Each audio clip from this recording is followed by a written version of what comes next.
Hoje o tema que me assinalaram, senhores, foi um tema que me chama muito a atenção, porque causa polêmica, né? E eu sempre que começo a falar sobre isso, eu como sou lá do mundo acadêmico, pelo menos tenho a pretensão do mundo acadêmico, é importante a forma científica de abordar o nosso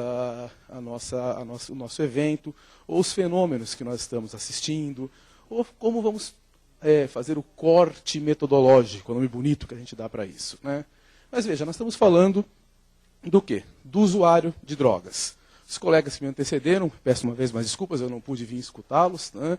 Mas nós fizemos perquisições com certeza durante todo o dia, inclusive durante o almoço, eu sei que vocês falaram sobre isso durante o almoço, né? Fala disso, fala daquilo, tal, especialmente para falar mal de um ou de outro, né? Porque falar mal é terrível. Mas é muito bom, tem hora. Fala, você viu fulano que falou não sei o quê? Eu não concordo com ele, não tem tal. Esse é o bacana. Bacana tem que tomar cuidado com a palavra bacana, porque ela tem uma carga semântica horrível, né? Ela vem de antigos da Idade Média, lá, aliás, até da Roma. Ela vem de algumas situações que não eram muito boas. Evitem a palavra bacana, né? Porque ela vem de bacanal, então não fica bom, né? Mas não tenha dúvida que, primeira situação que eu quero colocar para os senhores, como é que a gente faz a abordagem científica de direito, tá? Sobretudo quando trata de direito dentro da área social? Como é que a gente faz isso? Porque existem dois tipos de abordagem. As ciências chamadas duras, tá? A física, a química, aquele pessoal fica pensando lá, o que é muito importante, né? E num evento que ele faz, ele tira 418 papers, né? Inclusive, Roberto, dizem que produzem mais que a gente na área de direito.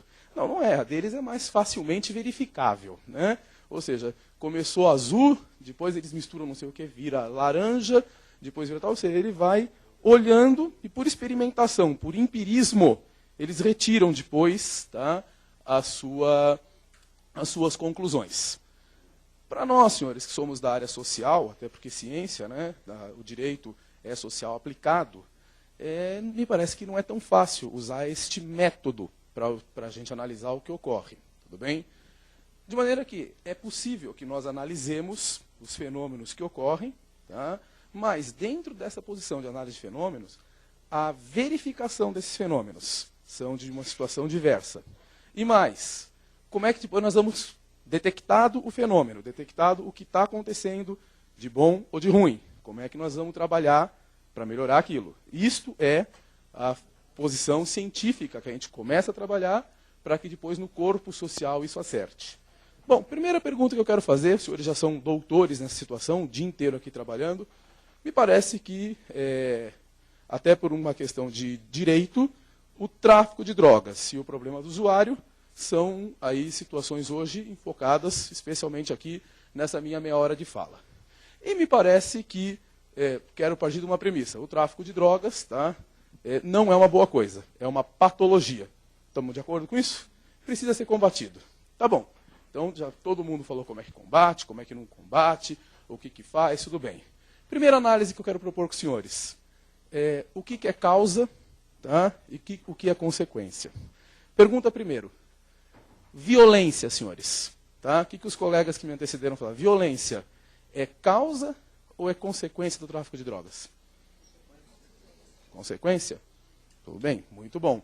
Veja que há 10 anos atrás, ou quase 15, os colegas aí que são delegados, o Estado de São Paulo estava com 66, em 2000, 98, 2000, nós estávamos com 66 homicídios por 100 mil habitantes, o que é um absurdo, é muito. Hoje o Estado de São Paulo está com 11, tá? Homicídios a cada 100 mil habitantes, o que é muito bom. Tá? Precisa melhorar? Precisa. Dá para melhorar? Dá.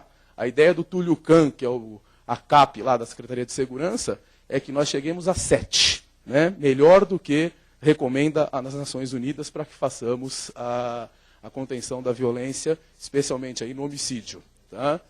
Bom, só que para trabalhar isso, chegou-se à conclusão de que precisa trabalhar tráfico de drogas. Por quê? Porque não tenha dúvida, o tráfico de drogas tem uma consequência, que é a violência. Tá ótimo. Então, detectamos tudo isso daí e tal, mas eu já estou excluindo, os senhores concordaram comigo. Olha o método sendo trabalhado, por isso eu conversei com os senhores a história do método antes. A violência é uma consequência. Ou seja, a violência, vocês me disseram, os senhores me disseram isso, não causa tráfico de drogas. É isso que vocês me falaram? Concordo com os senhores. Então, a violência não é o problema que causa. Ou depois entra num círculo, né? Não tenho dúvida, isso entra num círculo e a violência realimenta, tal, tudo bem. Mas eu vou concordar com os senhores que a violência não é porque tal comunidade tem um índice de violência muito grande, ela tem tráfico de drogas. Tem relação. Tá? É uma consequência que depois realimenta o próprio, se podemos chamar assim, sistema. Tá bom. Pobreza, senhores. Pobreza e tráfico de drogas. Como é que funciona isso? É causa? É consequência? Porque ele é pobre, ele vai traficar? Porque me parece que tem um monte de... O filme do Bop lá enfoca justamente uma coisa bastante interessante, não é? Que é o pessoal de classe média alta, que instrumentaliza o vender e tudo mais, né? Então, pobreza, né? Eu não tenho dúvida que o fato de a pessoa estar, e aqui tem um nome bonito que a gente dá para isso, né? Em índice de vulnerabilidade social, em maior índice de vulnerabilidade social, talvez por não ter acesso, não ter tido acesso à cultura, não ter tido acesso à educação, não ter tido acesso a outras posições que o deixem numa situação social mais favorável, ele recorra ao tráfico de drogas.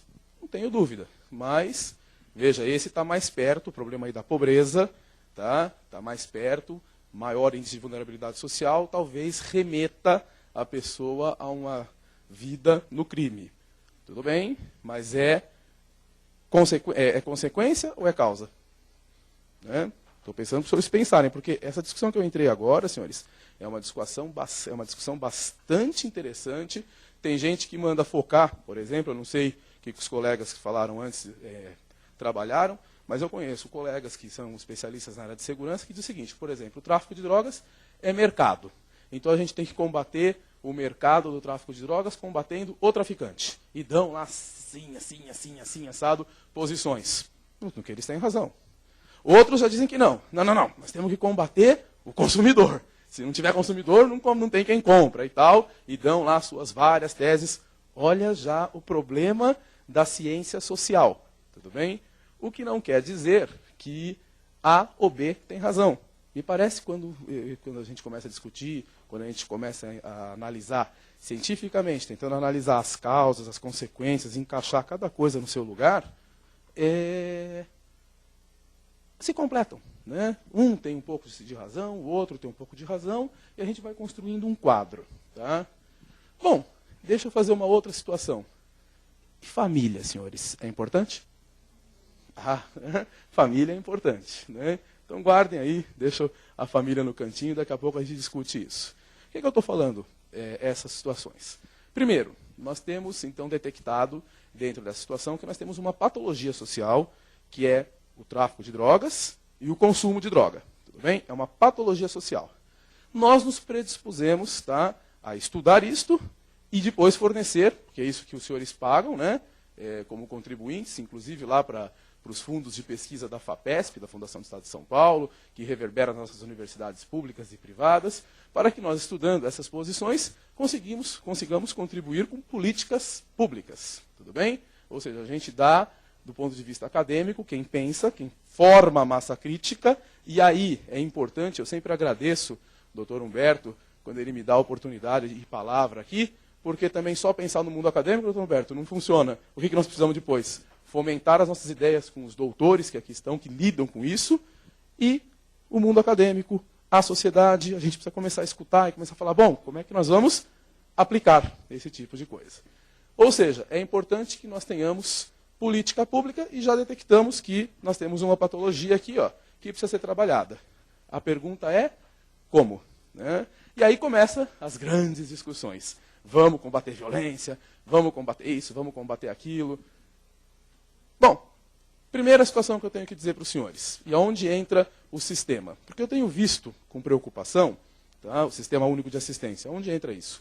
Eu tenho visto com uma preocupação o seguinte, nós operadores do direito, o pessoal da área de direito, nós temos uma visão sempre, por óbvio, e não é um erro nosso, focado na área do direito, e quanto mais a gente especializa, mais a gente quer resolver o problema aqui em casa. Né? E eu não tenho dúvida que o problema de drogas e do usuário de drogas é um problema multidisciplinar para ser encarado.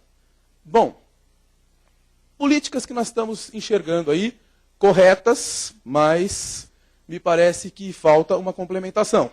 Por exemplo, as delegacias participativas. Alguém falou de delegacia participativa? Né? Tem lá na delegacia participativa, que foi uma política que se tentou na área de segurança, dentro da delegacia geral, em que na delegacia tinha lá um psicólogo, um assistente social, um isso, um aquilo. Bom, excelente. Alguma coisa a reclamar, Evandro? Nada a reclamar disso. Mas tem os seus defeitos? Tem. E com uma situação, ficou lá parado, isso circunscrito dentro da área da pasta da segurança pública. Muito bom, mas ficou lá. Bom, o judiciário. O judiciário tem a sua contribuição, tem a sua parcela de responsabilidade essencial nessa situação, e especialmente quando envolve crianças, né? Outro dia falando com o Dr. Malheiros, tal, eles conversam lá e querem também os assistentes sociais do fórum, tal, tudo bem? E botam lá uma equipe de assistentes, botam lá uma equipe de psicólogos para trabalhar o ato infracional da criança, do adolescente, e tentam resolver o problema por lá. E aí eu fico pensando o seguinte, eu já estou com 18 anos, neófito ainda, né, começando, mas 18 anos que eu falo de coisas de direito. Poxa, tem uma lei, um sistema federal, tá, que é o Sistema Único de Assistência Social. E eu não vejo ninguém falar disso. Né? Por exemplo, se eu perguntar aqui, deixa eu colocar o termômetro. O SUS, o Sistema Único de Saúde. Os senhores já ouviram falar disso? Né? E o SUAS? Nunca ouviram falar? Quem já ouviu falar do SUAS? Quem já leu sobre o SUAS? A lei. As três são assistentes sociais. Olha lá. Pá! Matei. Né? Só vocês da assistência social leem isso. E tem lei, senhores. Há um Sistema Único de Assistência Social. E aí agora, como eu tenho 3 assistentes sociais, se eu errar, vocês me corrijam. Por favor. Ah, perdão, então foi uma brincadeira. Né? Não entendi?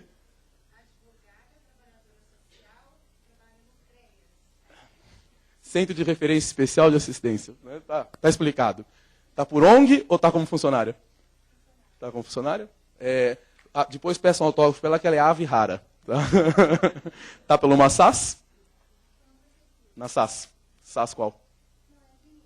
Vinhedo? Tá bom. Então, eu ia perguntar, porque sabe que a gente não tem CRECA aqui, não tem CRAS, mas deixa eu vou falando disso aqui. Bom, essa situação, senhores, que nós estamos vivenciando, me parece que tem 2 problemas. Tá? Ninguém da área de direito, você vê, acabei de fazer um termômetro aqui, trabalhando as 3 colegas que trabalham com isso, tá? O resto da gente aqui, nós não nos preocupamos com isso. Nós não lemos, nós não sabemos que existe um Sistema Único de Assistência, tá? E desculpa, e aqui foi o que eu ia pedir a contribuição das 3.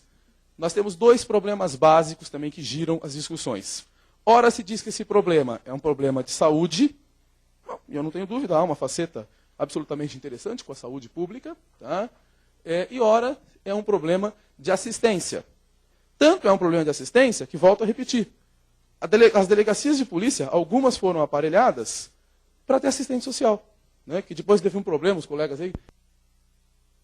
Não tenho dúvida que, portanto, é um problema de saúde e é um problema de assistência, de mexer na nossa comunidade. Tudo bem? E aí, as soluções que até hoje se apresentaram foram quais? Primeira solução, na área do judiciário, eu vi psicólogos trabalhando com isso. Lá na área do judiciário, está errado? Não. Todo mundo que dê a sua contribuição é importante, mas está com que erro? Ou a participação das delegacias participativas, que também fizeram a previsão de psicólogos, assistentes sociais na delegacia. Está certo? Tá. Mas qual o problema sério que nós temos com isso?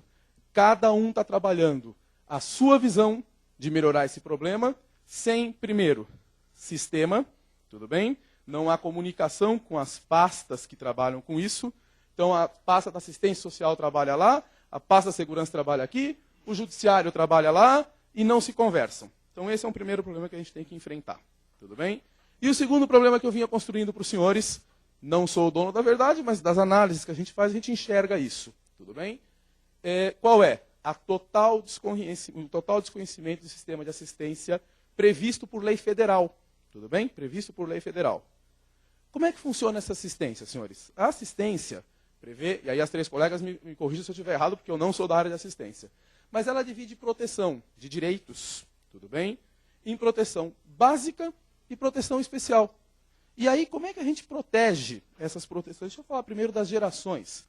O Bobbio, tá? que era um grande filósofo de direito, dizia o seguinte, das eras de direito. Já o pessoal aqui do Brasil, tal, a gente fala, não são eras de direito, são gerações de direitos porque elas se superpõem, tá ótimo. O fato é, com as revoluções liberais, nós tivemos estabelecidos os direitos chamados de primeira geração. Lembram disso? Tudo bem? Depois nós tivemos gerações de segunda preocupação com os direitos, onde nós enquadramos os direitos sociais. Tudo bem? Direito à saúde, direito à segurança, direito à vida digna, blá, blá, blá. E aí vai, tenho até hoje quem defende até a quarta geração de direito. Na segunda geração de direito, senhores, que está a educação, a saúde, a assistência, tudo bem?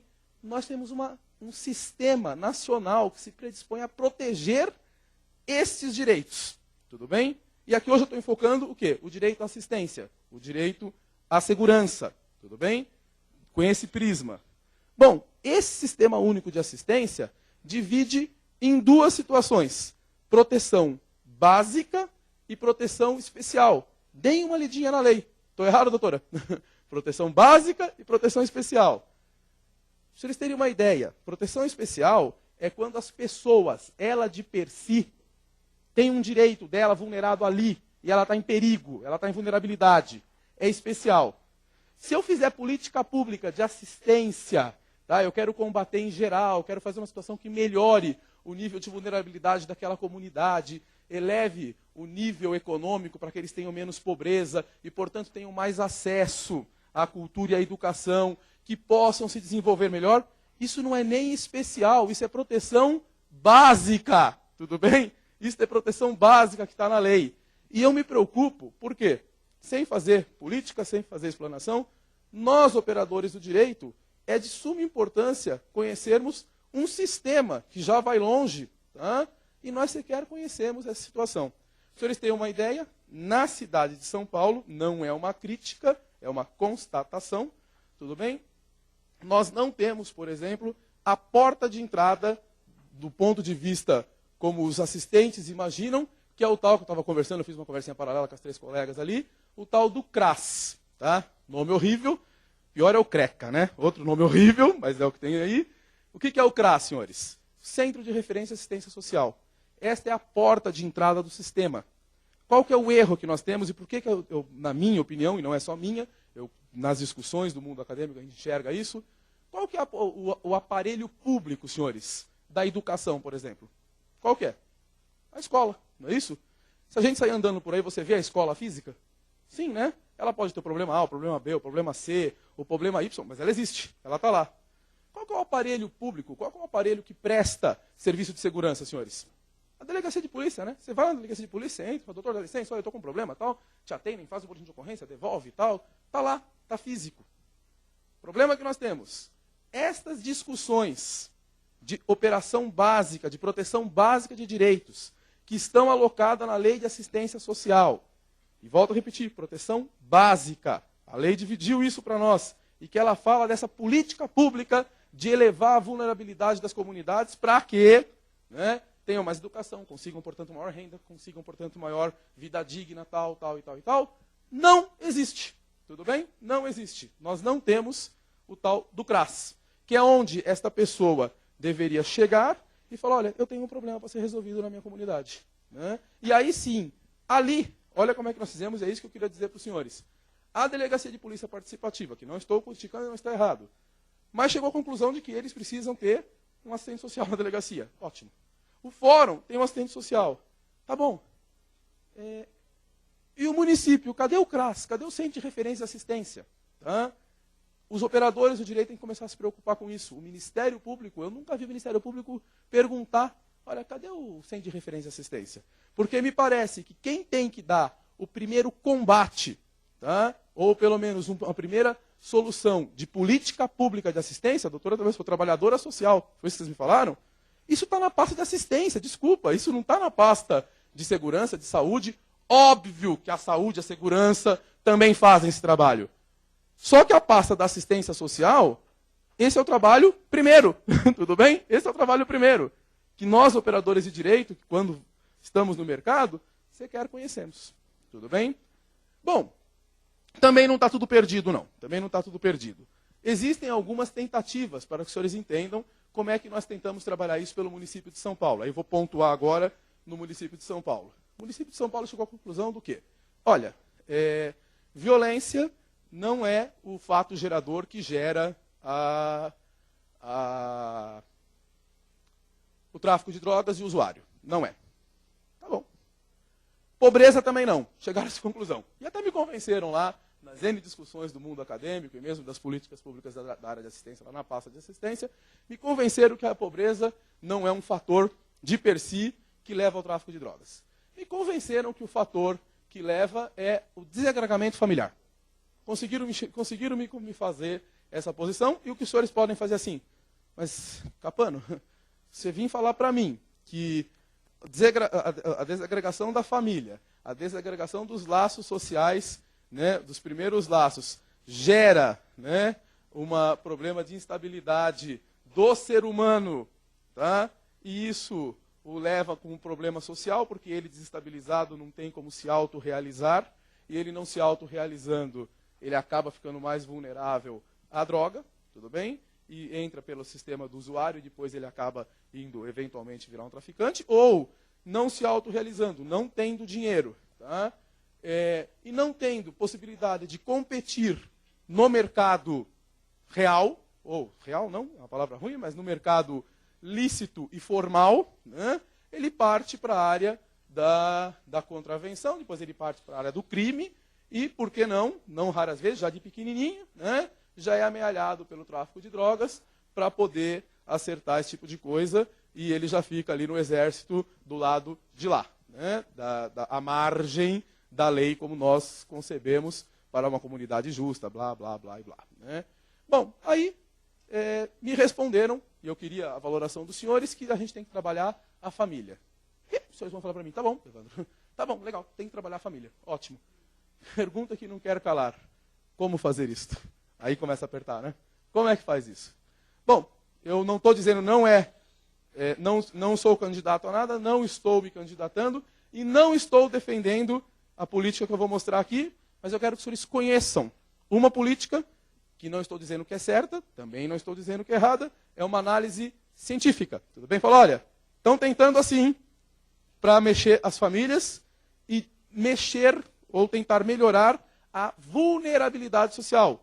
A SEAD, senhores, é uma fundação do Estado de São Paulo, mede esse índice de vulnerabilidade social, que vai de 1 a 6, tudo bem? 6 é o pior índice, tá? E nós temos uma série, na cidade de São Paulo, por exemplo, uma série de comunidades que estão em índice de vulnerabilidade 5 e 6, o que é muito ruim. Por exemplo, inclusive na cidade de São Paulo, deixa eu pegar uma vítima aqui. Doutora, qual é o nome da senhora? A senhora é de São Paulo, da cidade de São Paulo? A senhora conhece Iguatemi? Nem o shopping? Tá bom. Ordinariamente, eu pego sempre uma dama, vocês respondem para mim, Iguatemi sim, o shopping. Na cidade de São Paulo é engraçado porque nós temos o shopping Iguatemi, né, o maior índice de gente com dinheiro circulando por ali, e temos o subdistrito de Iguatemi. Alguém conhece o subdistrito de Iguatemi? O maior índice de vulnerabilidade social do estado de São Paulo, aí do lado de São Mateus. Né? Terrível, né? Uma vulnerabilidade social em que o Estado não está chegando, em que nós temos problemas. Tanto que nós tivemos a última operação de saturação policial lá, tivemos a operação de virada social lá, para tentar retomar o território, tá, que nós havíamos perdido ali. Então eu quero mostrar uma política para os senhores, que é uma tentativa de resgatar as famílias. Volto a repetir, não estou fazendo propaganda, tampouco estou dizendo que é a melhor política do mundo, também não estou fazendo uma crítica. É uma análise, olha como é que fizeram uma tentativa, para que nós entendamos como é que deveria trabalhar a assistência social. Tudo bem? Meus irmãos lá Consegue rolar o meu vídeo? Vamos ver se sai. Da sala secreta, sala branca. Eu tenho que apertar o botãozinho. Eu sou da área de direito, não peçam para mexer com TI, que TI vai me arrebentar. Por favor, não me peçam TI.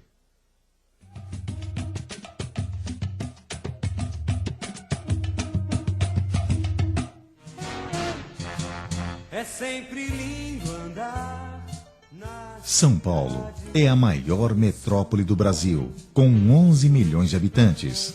Concentra 25% da população do estado.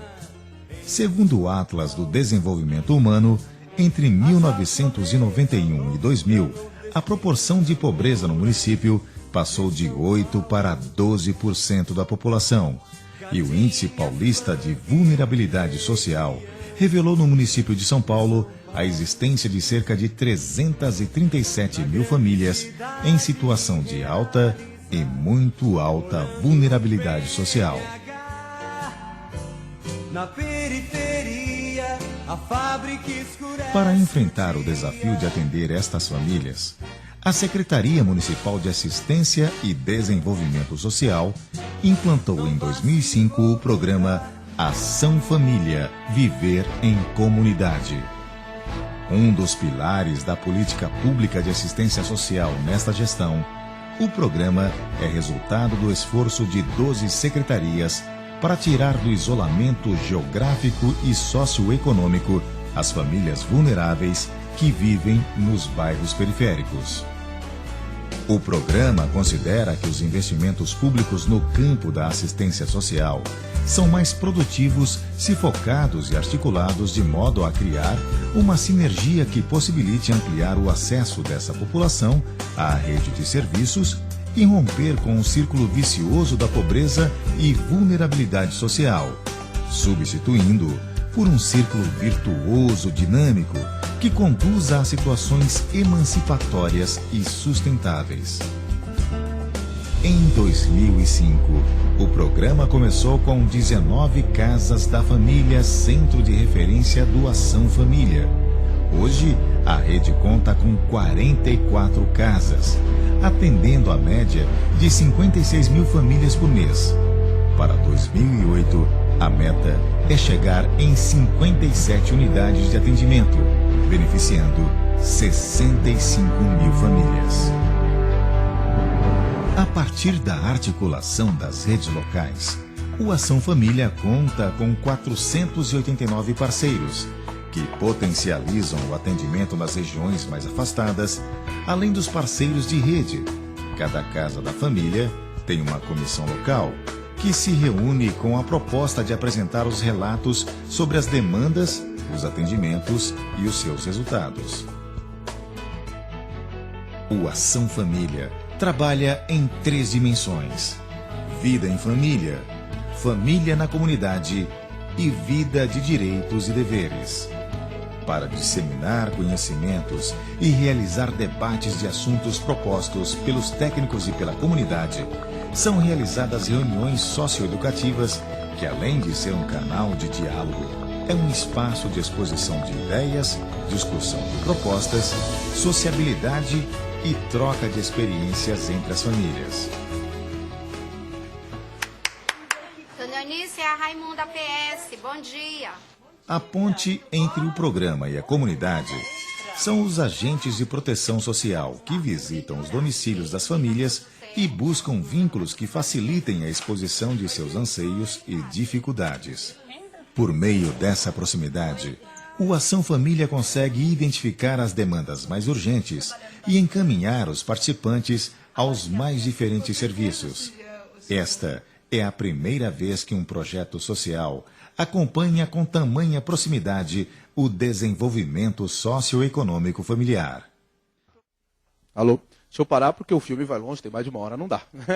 Mas eu quis começar a mostrar para os senhores como é que a gente pensa política pública. Reitero, óbvio que alguém pode falar para mim assim, mas é do município de São Paulo, é propaganda política e tal. Não é com essa intenção que eu mostrei para os senhores. Eu estou dizendo o seguinte, olha, é necessário que façamos políticas públicas com esta visão científica do lado de cá. Você veja, eles estão trabalhando de um jeito ou de outro o critério de vulnerabilidade social, que é um índice científico. A gente mede na comunidade como é que isso funciona, tudo bem? É difícil trabalhar com política pública. A gente mede lá como é que anda resolvendo, e você tem que pensar essa política. Nós temos o quê? Um problema de drogas instalado, especialmente na franja da cidade de São Paulo, e depois disseminado pelo Estado. E olha o que eu vou dizer para os senhores, e aqui os colegas me corrijam, por favor. O fenômeno que ocorre na franja da cidade de São Paulo, na cabeça da girafa que eles falam, né? Ali nas nossas periferias, tem uma situação e tem uma característica. No interior do estado de São Paulo, a característica é totalmente diversa. Tá? Não dá para você fazer uma política única para combater no estado de São Paulo. São situações distintas. Esta que eu mostrei para os senhores tem um problema de pobreza aí no meio, que se não combater esse problema de pobreza, não acerta. Mas, Evandro, você acabou de falar que a pobreza não tem nada a ver. Não, eu não falei que não tem nada a ver. Eu falei que não é o que causa. Mas, neste caso aqui, ó, na franja da periferia de São Paulo, ela é um continente, ela é uma incógnita nessa equação que tem que ser trabalhada. Tá? Então, o que eu quis apresentar para os senhores hoje é a maneira de tentar pensar do ponto de vista científico. A gente começa pensando aqui atrás, analisando a nossa sociedade, detectando os pontos, tá, de patologia que nós temos, e aí a gente propõe. Tá? Bom, como é que vamos fazer? Esse é um exemplo. Né? Eu teria mais 18 outros exemplos para comentar. E onde eu acho que está a falha? Uma das falhas. Né? As pastas, né, que é o Poder Executivo, que obrigatoriamente formula, né, em conjunto lá com a Casa do Legislativo, formula as suas políticas públicas, e não tenha dúvida, né, que partindo da política pública do Legislativo, ou partindo da política pública do próprio Executivo, o Executivo implementa. Isso não há dúvida. Né? É quem tem que implementar a política pública para combater, no caso aqui, tráfico de drogas. Tá? Que vai dar o problema para o nosso usuário, que reverbera em blá, e blá, e blá, e blá. Problema que eu tenho visto, dois em especial, e peço a posição que os senhores olhem e ajudem como operadores do direito, né, a começarmos a fazer essa discussão, a fazer esse grande fórum de debate, e por isso que eu adoro vir na Ordem dos Advogados do Brasil, que essa casa é a Casa de Cidadania, é a sociedade civil organizada. Nós temos que olhar isso e propor, e depois seguir, tá, corrigindo rumos na política pública, que é o nosso laboratório, senhores. O nosso laboratório é esse. A gente tem que ir olhando, falar, bom, caiu, não caiu, melhorou, não melhorou, e a gente vai apertando.